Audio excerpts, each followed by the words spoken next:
مصطفیٰ کا ایک غریب صحابی، بڑے غریب صحابی، آقا فرماتے ہو میرے صحابی تو شادی کیوں نہیں کر لیتا؟ اتنا سننا تھا صحابی کی آنکھوں میں آنسو۔ مصطفیٰ جان رحمت فرماتے تم کیوں رو رہے ہو؟ تو صحابی عرض کرتے یا رسول اللہ میں اتنا غریب آدمی ہوں کہ مجھے کوئی اپنی لڑکی دینے کے لیے تیار نہیں، راضی نہیں۔ آقا میں بہت غریب ہوں۔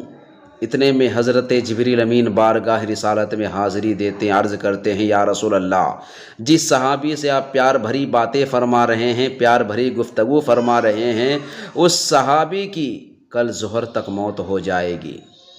آقا جیسے ہی سنا دل میں غمگین آ، مصطفیٰ جان رحمت کہنے لگے او میرے غریب صحابی بتاؤ تمہارے دنیا میں دل کی کیا ارمان ہے، کیا خواہش ہے؟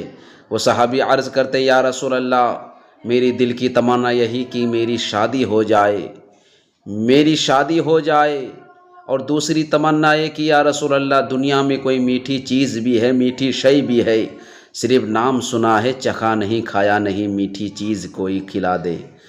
آقا فرماتے ہو عمر ادھر آؤ، ابو بکر ادھر آؤ، عثمان ادھر آؤ، علی ادھر آؤ، فلاں کی لڑکی سے میں نے شادی طے کر دی ہے، جاؤ اس کے باپ کو یہ جا کر پیغام سنا دو کہ مصطفیٰ جان رحمت تمہاری لڑکی کا نکاح فلاں صحابی سے کر دیا ہے، جا کے پیغام دے دو۔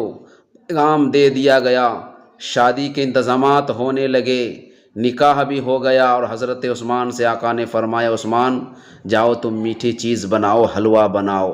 حلوہ بھی تیار ہو گیا۔ وہ صحابی اپنی دلہن کو لے کر اپنے گھر میں آ گئے۔ تم چلے جاؤ اس صحابی کے گھر کے ارد گرد چکر لگانا، ظہر کے ٹائم جانا، اگر رونے کی آواز آئے تو مجھے اطلاع کر دینا، خبر کر دینا۔ وہ صحابی جاتے ہیں، اس صحابی کے گھر کے اگل بغل میں چکر لگاتے ہیں، ظہر کا ٹائم ہو گیا، کوئی رونے کی آواز نہیں، وہاں تو خوشیوں کا ماحول ہے۔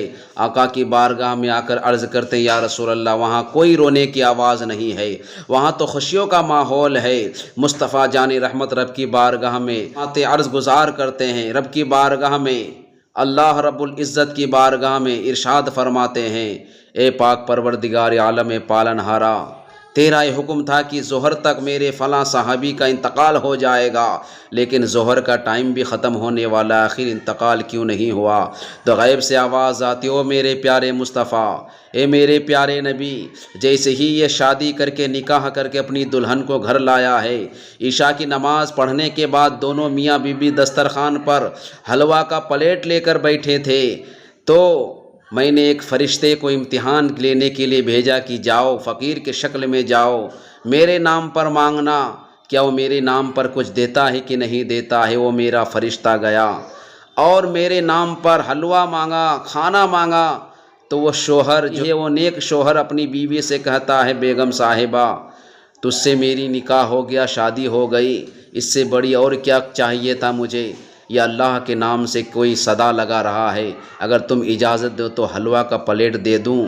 تو نیک خاتون کہتی ہاں ہاں کبھی نہ کبھی تو پھر مل جائے گا، اللہ کے نام پر یہ حلوہ کا پلیٹ دے دو۔